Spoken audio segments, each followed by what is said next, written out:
네, 안녕하세요. 오토플레이입니다. 저는 지금 기아의 K-에이스 시승하고 있습니다. 기아 자동차가 완전히 새롭게 내놓은 최초의 모델이죠.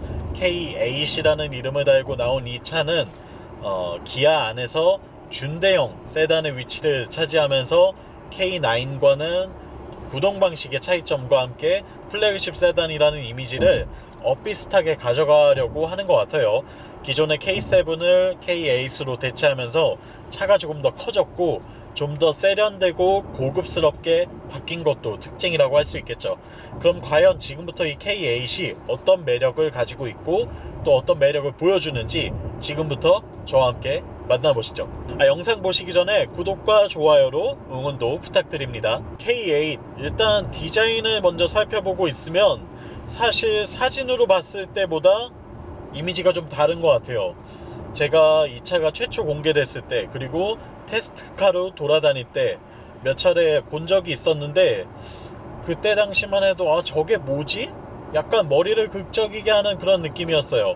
특히나 이 프론트 그릴 디자인이 굉장히 혁신적이면서도 전에 없었던 모습을 가지고 있기 때문에 많은 분들이 저 차 도대체 왜 저러지? 라는 생각을 하셨을 것 같아요. 특히나 이 그릴이 차체 바디와 구분이 거의 없다시피 한 형태로 디자인을 한 것이 이번 K8의 상당히 좀 키포인트이자 매우 강렬한 인상을 전해주는 특징이라고 할 수 있겠는데요. 실제로 전면부 이미지를 살펴보면 이 바디에 상당히 잘 녹아있다는 느낌이 듭니다. 뭔가 이 그릴이 굉장히 도드라지거나 이상하게 보이는 게 아니고 이 날렵하게 쭉 뻗어있는 차체에 아주 자연스럽게 녹아있어서 글쎄요, 사실 이 그릴을 별로 신경 쓸 겨를이 없는 것 같아요. 제가 봤을 때에는 그릴 디자인이 별로 그렇게 거슬린다거나 혹은 이질감이 느껴진다거나 아쉬움이 딱히 느껴지지 않습니다. 실제로 이 차체가 굉장히 길죠. 전장이 5000mm가 넘는 준대형급 세단인데요. 이 아주 기다란 차체에 매우 자연스럽게 녹아있어요. 그래서 K8의 디자인을 아직 실제로 못 보시고 사진으로만 보셨던 분이라고 한다면 실물을 꼭 보시는 걸 추천드립니다. 실물을 직접 한번 보시는 게 정말 정확하게 판단을 하실 수 있는 계기가 될 것 같아요. 일단 5000mm가 넘기 때문에 전장이 굉장히 길죠. 그만큼 차가 아주 잘 빠졌다는 느낌이 듭니다. 상당히 늘씬하고요, 아주 날렵하게 생겼어요. 그러니까 우리가 생각하는 이상적인 세단의 모습을 잘 보여주는 예라고 할 수 있을 것 같아요. 전륜구동을 기반으로 하고 있음에도 불구하고 프론트 오버행이 길다는 느낌이 들지 않고요. 그리고 차체가 전반적으로 앞에서 뒤로 갈수록 이렇게 뒤로 솟아있는 느낌을 전해주는데 이 처리 또한 굉장히 라인이 자연스럽게 뻗어 있어요. 그래서 전면부의 프론트 디자인에서부터 이 사이드 실루엣에 타고 쭉 넘어가서 C필러 부위에 있는 포인트, 디자인적인 포인트가 요즘 기아에서 밀고 있죠.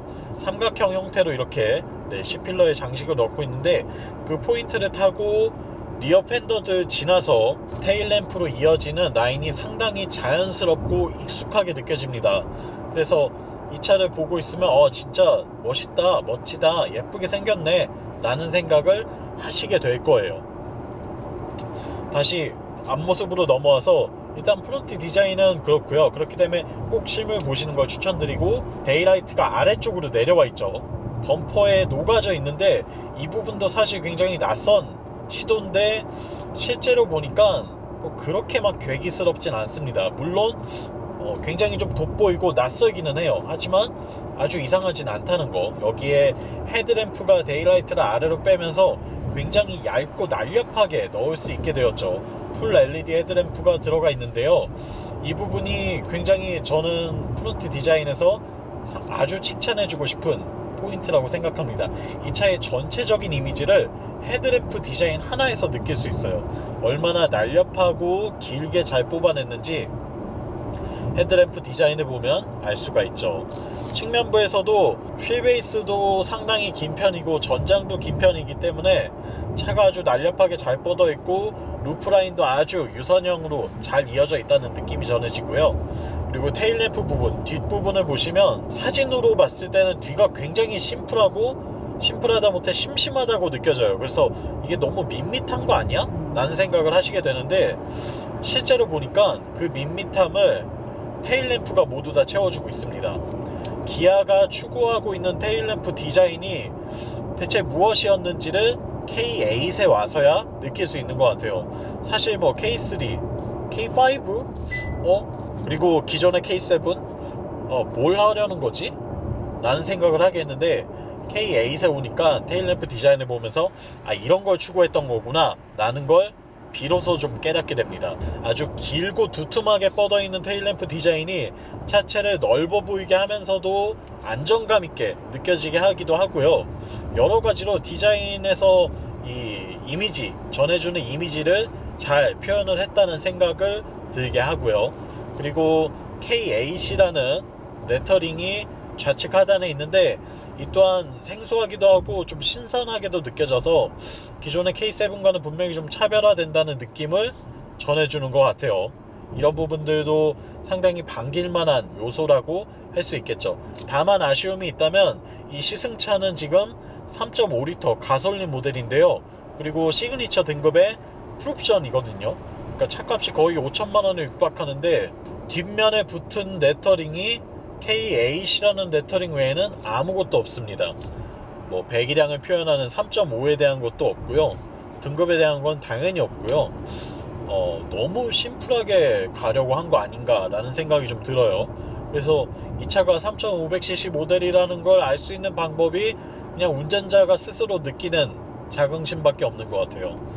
그 부분에서는 약간의 아쉬움은 있고, 그리고 배기량 표시를 이왕이면 좀 해줬으면 어땠을까 라는 느낌이 좀 남습니다. 왜냐면 그 트렁크 리드 부분부터 시작해서 표면이 굉장히 좀 허전하다는 느낌이 들거든요. 그래서 거기에 뭔가 좀 채워줬으면 좋지 않았을까 하는 아쉬움이 들긴 해요. 트렁크 공간은 뭐 상당히 광활하고요. 이건 예전 K7도 마찬가지였죠. 그 정도 수준을 잘 유지하고 있고요. 그리고 19인치 사양의 옵션 휠이 들어가 있는데, 이게 타이어가 40 시리즈가 들어가거든요.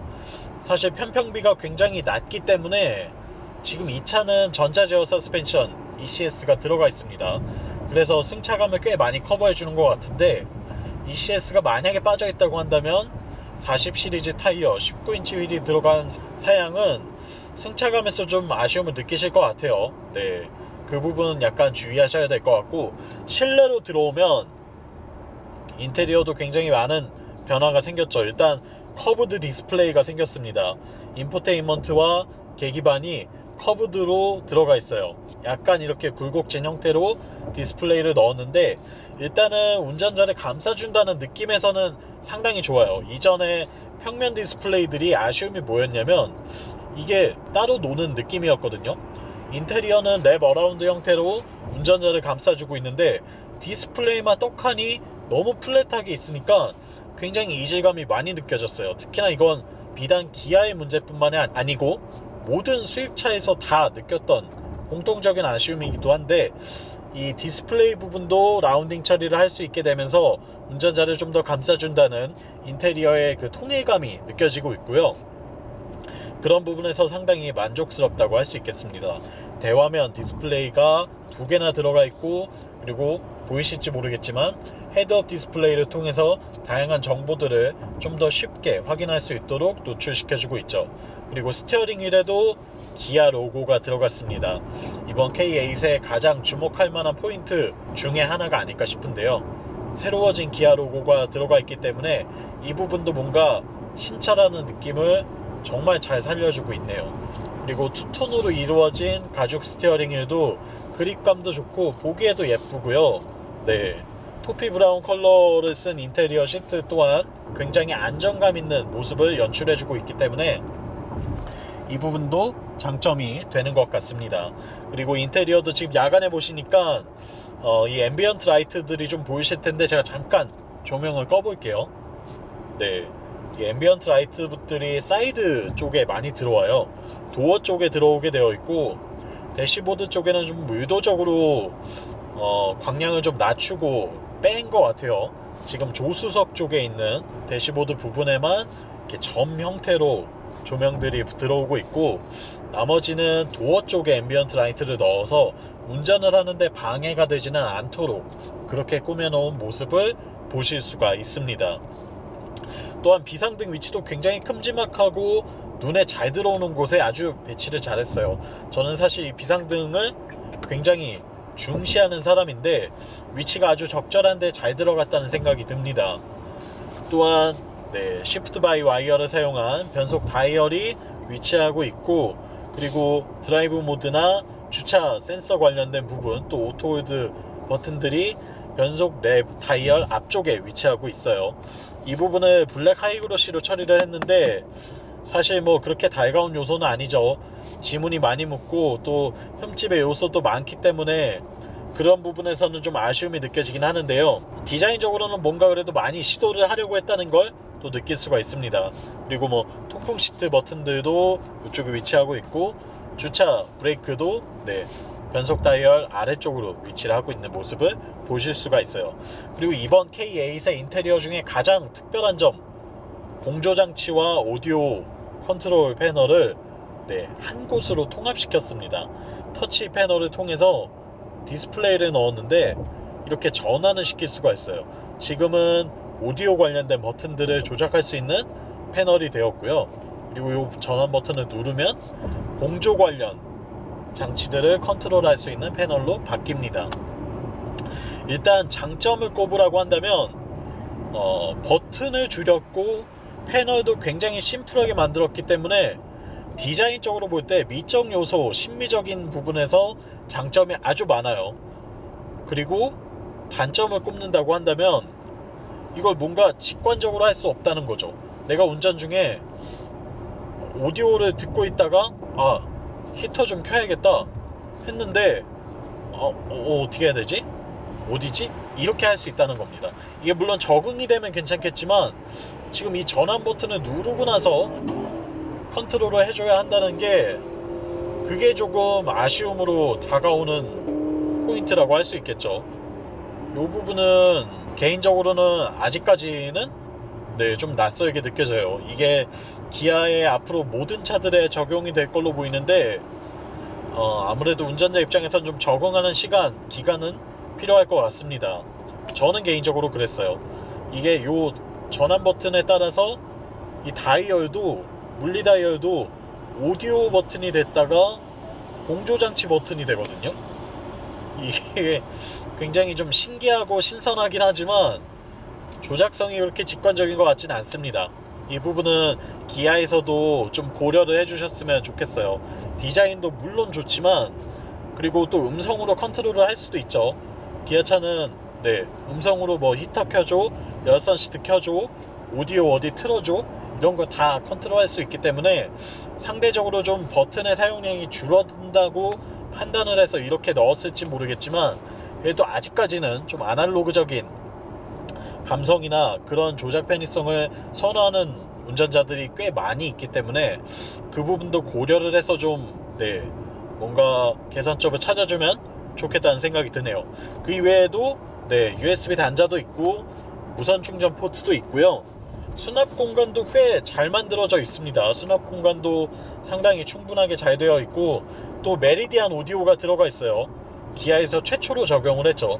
메리디안 오디오가 들어가 있는데 일단 뭐 사운드는 글쎄요, 기존의 크레스 사운드보다 약간은 더 낫다는 느낌이 들긴 하는데 그렇다고 굉장히 다이나믹한 변화가 느껴지진 않습니다. 상위 모델인 K9의 렉시콘 오디오와 비교를 한다면 분명히 급 차이는 있습니다.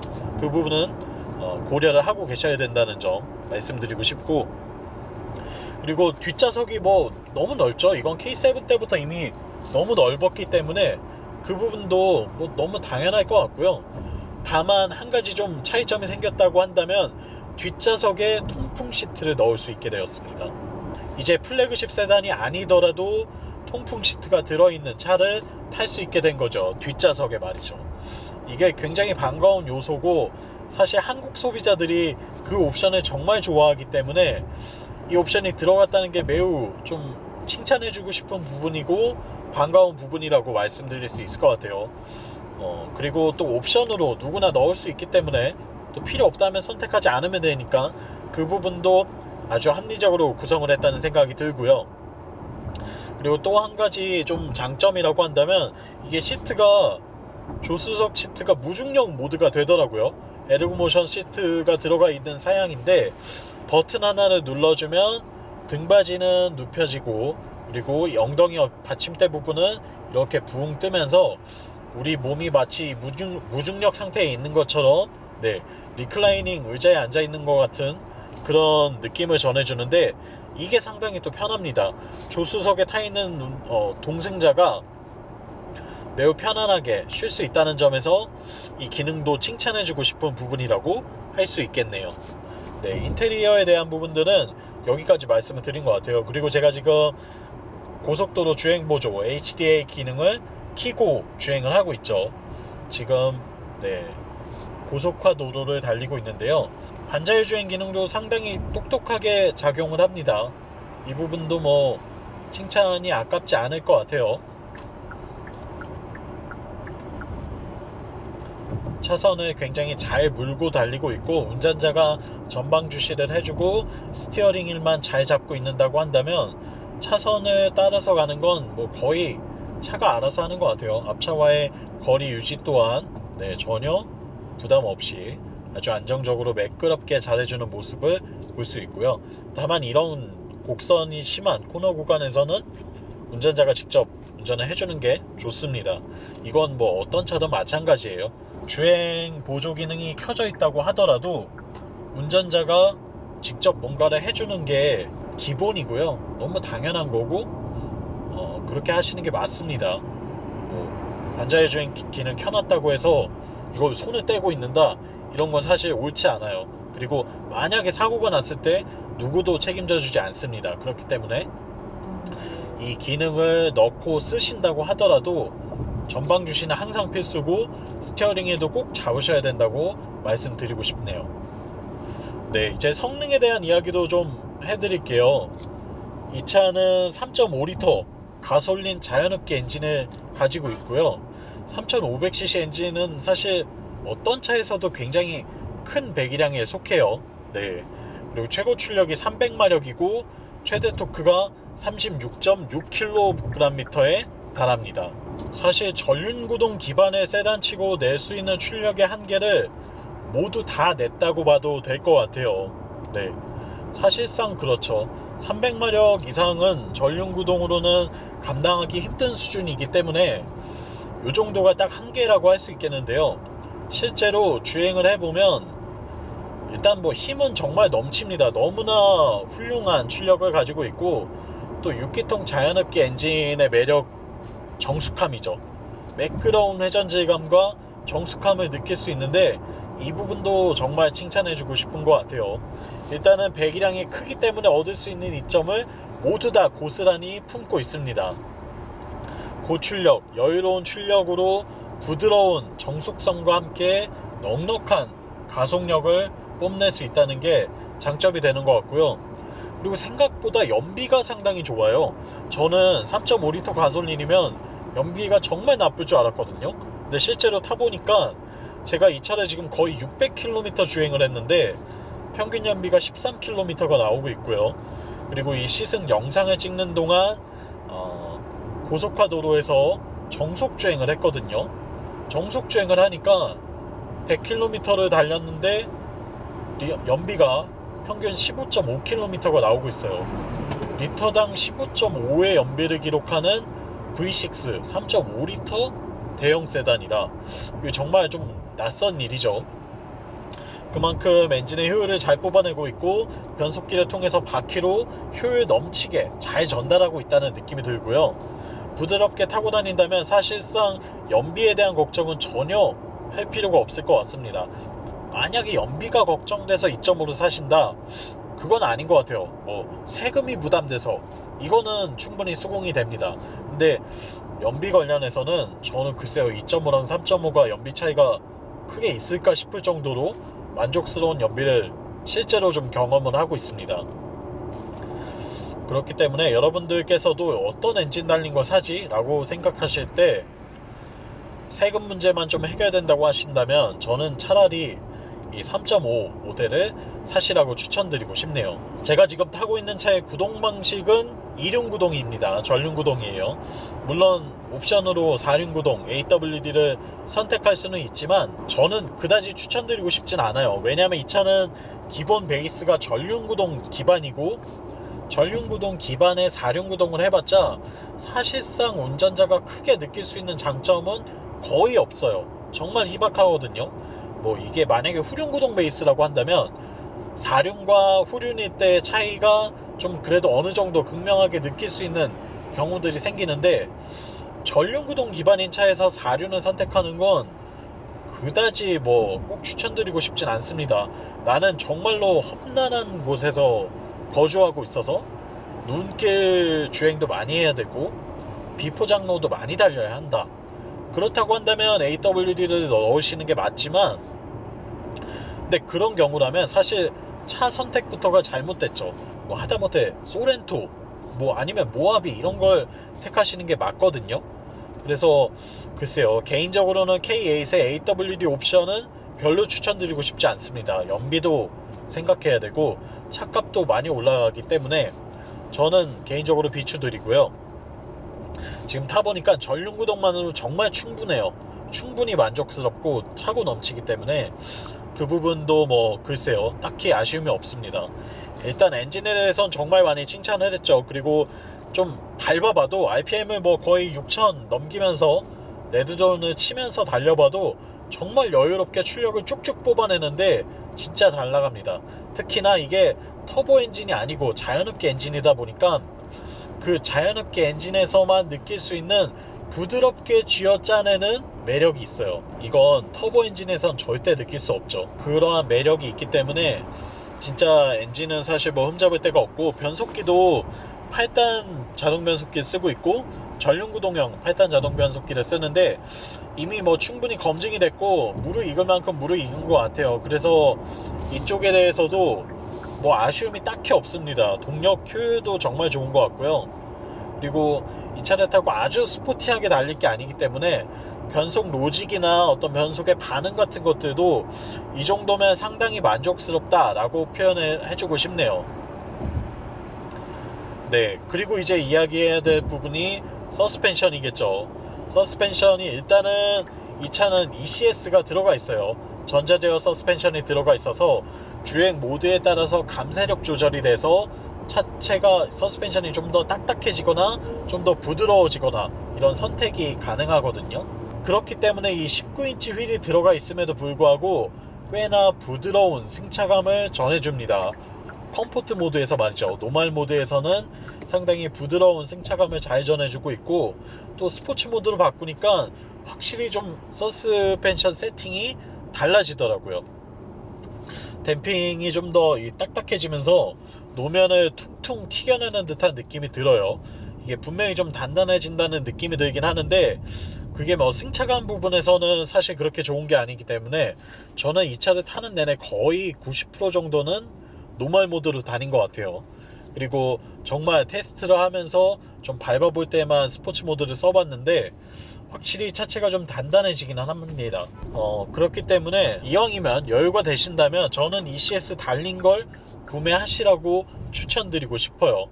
굳이 뭐 다른 옵션을 뺀다고 하더라도 ECS는 넣으시는 게 좋을 것 같고, 그리고 특히나 만약에 19인치 휠을 선택하신다고 한다면 ECS는 거의 필수죠. 전자제어 서스는 19인치 휠 선택하시는 분들이라면 꼭 넣으시라고 말씀드리고 싶어요.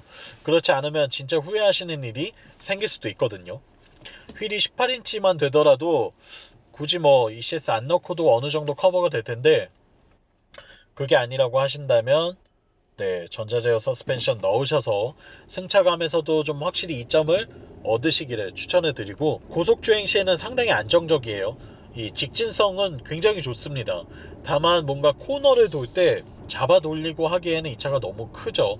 휠베이스도 그렇고 전장도 그렇고 전반적으로 매우 스포티하게 달리는데 적합한 차는 아니기 때문에 글쎄요, 그 부분에서라면 네, 뭐 크게 기대를 안 하시는 게 좋겠다는 말씀을 드리고 싶어요.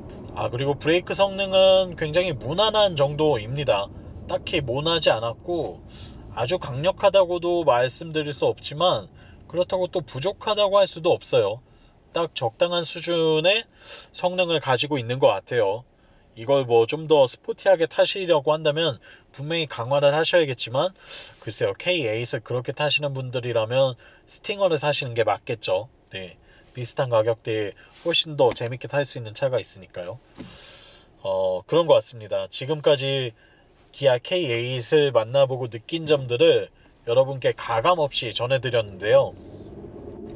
어떻게 느끼셨을지 모르겠어요. 궁금하신 점이 추가로 있다면 언제든지 편하게 댓글로 남겨주시고요. 제가 아는 선에서 최대한 답변 드리도록 하겠습니다. 저는 지금까지 오토플레이였고요. 영상이 유익하셨다면 구독과 좋아요로 응원도 많이 해주세요. 저는 다음 시간에 또 재미있는 시승기로 돌아오겠습니다. 안녕!